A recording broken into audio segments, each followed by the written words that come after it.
to make sure Britt's okay. Who is she? You mean who was she? She's supposed to be dead.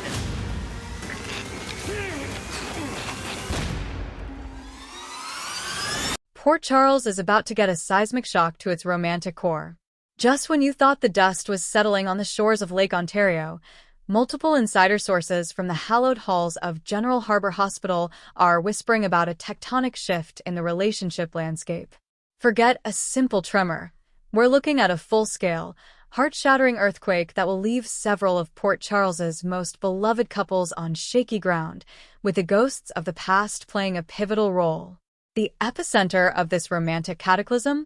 Three of Port Charles's finest: Harrison Chase, Dante Falconeri, and the spectral, yet ever-present, memory of Nathan West.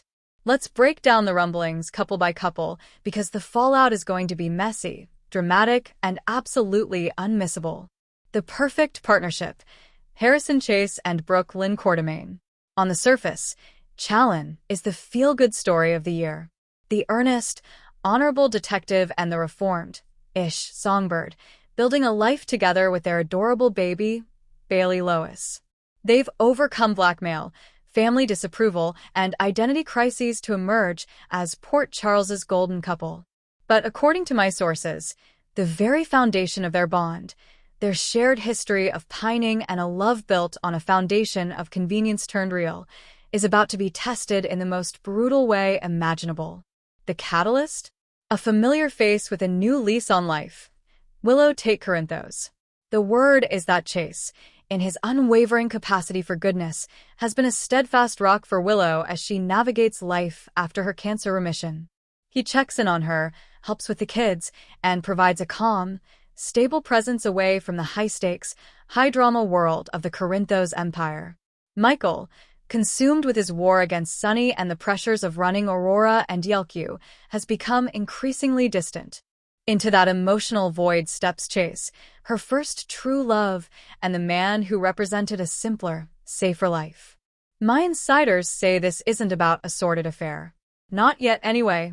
This is about a slow, insidious rekindling of a deep, soulful connection. A shared glance held a moment too long in the hospital cafeteria. A conversation where Willow confesses her fears and feels truly heard for the first time in months. A moment of vulnerability where Chase sees the woman he once fought so hard for, now a survivor, and feels a protective, familiar surge of emotion he thought was long buried. The rumor is that this simmering tension will boil over during a crisis involving one of the children. In the heightened emotion, Chase and Willow will share a moment of profound comfort, a hug that lingers, a hand on a cheek, something charged and undeniable, and they won't be alone. Brooke Lynn is tipped to witness it. And this is where the real damage is done. Brooke Lynn, having fought her own demons and built a life she's proud of, will not take this lying down. The old Brooke Lynn would have launched a verbal grenade. The new one? She'll internalize it, her heart breaking silently as she watches the man she loves seemingly reconnect with his what-if girl. The trust will be shattered. Can a relationship survive when one partner is suddenly wondering if they were ever the first choice, or just the last one standing? The fractured foundation: Dante Falconeri and Sam McCall. If Chase and Brooke Lynn are the couple facing an external ghost, then Dante and Sam are the couple about to have their own internal ghosts exhumed. Their relationship has always been a comfortable, stable port in a storm. They understand the dangers of their jobs, they co-parent beautifully, and their love has been a quiet, steady flame. But quiet and steady don't make for lasting drama in Port Charles, and the winds of change are howling. The issue here is twofold: Dante's recent trauma and Sam's unresolved patterns.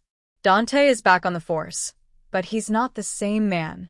The shooting, the pikeman ordeal, and the psychological manipulation have left him with deep, unseen scars.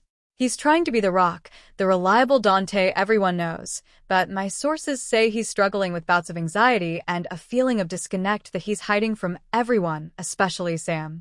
He feels she deserves a whole man, not the fractured one he's become. Enter Lulu Falconeri. With news of Lulu's potential awakening from her coma, Dante's world is set to be rocked to its core. the mother of his child, his first great love, the woman whose life was tragically put on hold. Her return to consciousness would be a miracle, but also an emotional tsunami. Dante will be thrown back into a world of what-ifs and a powerful, gut-wrenching sense of duty and love for the history they share. Sam, ever the perceptive one, will sense his pull toward Lulu. She'll see the haunted look in his eyes, the time he spends at her bedside, the rekindled hope mixed with a grief he thought he'd processed. And Sam, with her own history of running when things get too complicated, will feel the old instincts kick in. She loves Dante, but she's always been terrified of being second best, of being a placeholder. Watching Dante grapple with his feelings for a waking Lulu will trigger every one of those insecurities. The rumor mill suggests a massive blow-up is coming, where Sam accuses Dante of living in the past, and Dante, in a moment of raw, unfiltered honesty, might admit that he's torn and doesn't know how to be everything to everyone. This admission will be the crack that splits their foundation wide open. Their stability was their strength. Without it, they are adrift. The ghost in the room, the enduring legacy of Nathan West. And now, we come to the most poignant and potentially devastating part of this rumor swirl, the enduring presence of the late, great Nathan West. His memory is the sacred ground upon which two other relationships potentially stumble, that of Maxie Jones with her new fiancé, Damian Spinelli, and, in a more indirect way, Cody Bell's burgeoning connection to Britt West's memory. Maxie and Spinelli have found their way back to each other, and it's a union that many fans have rooted for. Their engagement is a testament to their unique, enduring bond. But Nathan was the love of Maxie's life. He was the father of her children, her rock, her hero. Spinelli has always respected that, but living in the shadow of a saint is a difficult task. The whispers suggest that a crisis involving one of their children, perhaps James, who is getting older and starting to ask harder questions about his father, will bring Nathan's absence into sharp, painful focus. Maxie, in a moment of grief, will confess to Spinelli that while she loves him deeply, there's a part of her heart that will always belong to Nathan, a part that feels guilty for moving on. Spinelli, the jackal, whose love for Maxie is all-consuming, will be devastated. He thought he could fill that space, but realizing he is to share her heart forever with a ghost is a battle he doesn't know how to fight. This doesn't mean their engagement will end, but it will introduce a profound and complex sadness into their dynamic, forcing them to confront whether their love, however real, can truly transcend the specter of the perfect past. As for Cody, his quest for redemption is tied to his connection to Britt and, by extension, his half-brother Nathan. As he tries to forge a place for himself in Port Charles, he may find himself acting as an unexpected guardian for Maxie and Nathan's children, not through any romantic scenario where a heartbroken Brooklyn, reeling from the Chase/Willow situation, confides in a stressed-out Dante at the PD. Both feeling misunderstood and emotionally abandoned, they could form an unexpected and deeply problematic bond, a classic Port Charles twist that would send shockwaves through their respective partners. Meanwhile, a vulnerable Sam, feeling pushed out by Dante's focus on Lulu, could find a sympathetic ear in the last person anyone would expect, Michael Corinthos. If Michael discovers the growing connection between Willow and Chase, his own marriage in crisis, he and Sam could find common ground in their shared betrayal, leading to a catastrophic, revenge-driven one-night stand that would blow the entire Corinthos Quartermain world apart. The potential for crossover drama is limitless. Maxie's grief over Nathan could draw her closer to Cody as the one person who shares a blood connection to her lost love, further complicating her relationship with Spinelli. Liesl, ever Nathan's fiercest defender, would undoubtedly insert herself into any situation involving his memory, creating chaos with her signature blend of love and fury. The gossip swirling through the halls of General Hospital points to a summer of soul-searching, shattered trust, and romantic realignment. Chase, Dante, and the memory of Nathan are not just men, they are catalysts. They represent past loves, present duties, and idealized memories that are colliding with the complicated reality of the present. Get ready, Port Charles. The foundations are cracking, and when they break, the landscape of love in this town is going to look very, very different. Trust me, you won't want to miss a single moment of the fallout. But out of a sense of duty to his brother's memory, this could easily be misconstrued, creating further tension and reminding everyone that Nathan's legacy is a living, breathing force in Port Charles. The domino effect, when the dust begins to settle. So, what happens when these three pillars of Port Charles romance begin to crumble simultaneously?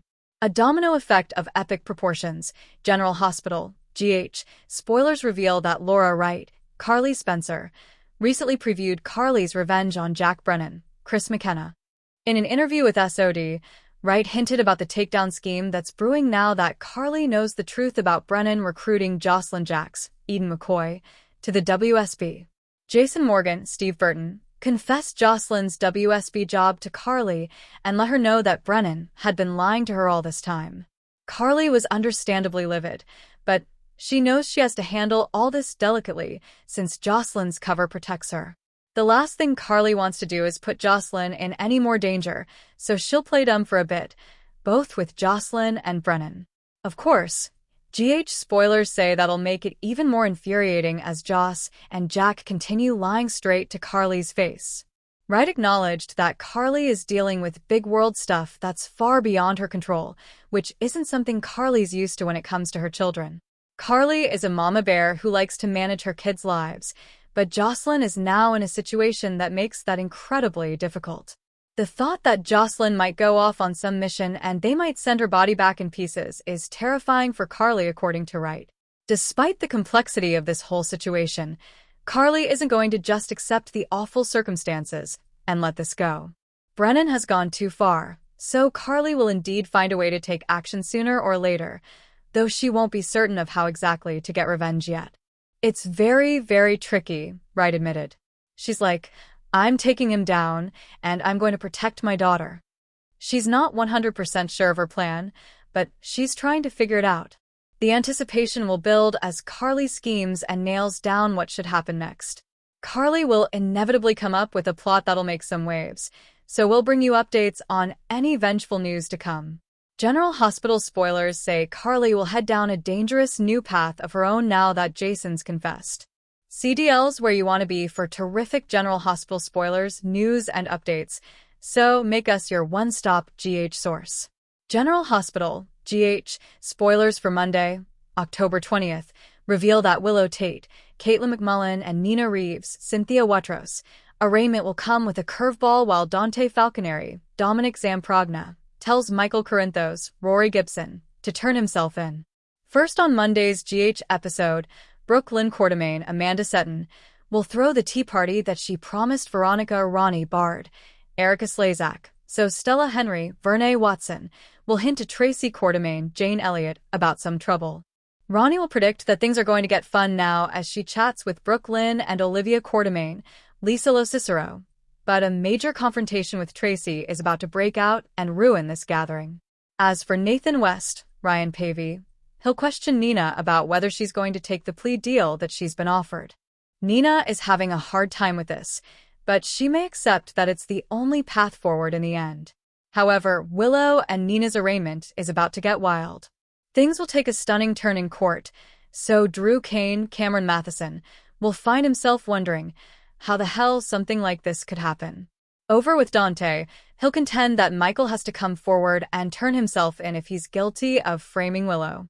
Michael will make a daring declaration on Monday's show, so he may insist he has nothing to confess to the cops and argue that he'll always do whatever it takes for his kids. By the end of this conversation, Dante may have even more concerns about the possibility that Drew set Willow up and perhaps even shot Drew. Meanwhile, Jordan Ashford, Tanisha Harper, will work to solve a puzzle, so we'll see if this involves Portia Robinson's Brooke Kerr pregnancy, Jen Sidwell's Carlo Rhoda crimes, or any Drew-related news. At Carly Spencer's Laura Wright place, she'll give Jack Brennan, Chris McKenna, a chance to come clean. Brennan won't take the bait Carly offers, so she'll end up lashing out and will demand to know how he could keep her in the dark on Jocelyn Jacks, Eden McCoy. General Hospital spoilers say Carly will remain outraged over all the lies Brennan's told and the risky situations he's put Jocelyn in, so stay tuned for updates on the escalating drama. CTL will have other sizzling General Hospital spoilers, updates, and news to check out, so drop by regularly for more GH details. General Hospital, GH, spoilers hint that, according to the Friday, October 17th episode's closing credits for the show, actor Jens Austin Astrup, who plays Kai Taylor, is no longer under contract with the daytime drama. This may come as a shock to many GH fans, as Kai is not only dating a major character, Trina Robinson, Tabiana Ali, but he's also quite involved in a massive storyline, Drew Kane's Cameron Matheson shooting. After Kai saw Drew's true colors, he felt terrible about betraying Trina and her parents, Curtis Ashford, Donnell Turner, and Portia Robinson, Brooke Kerr. He threw them under the bus and reported back to Drew about their plans to set up the congressman, so Kai wanted to undo that wrong by doing something right. As Kai had access to Drew's house, because he was interning for him, he and Trina broke in and stole the documents Drew was using to blackmail Portia. Unfortunately, the two were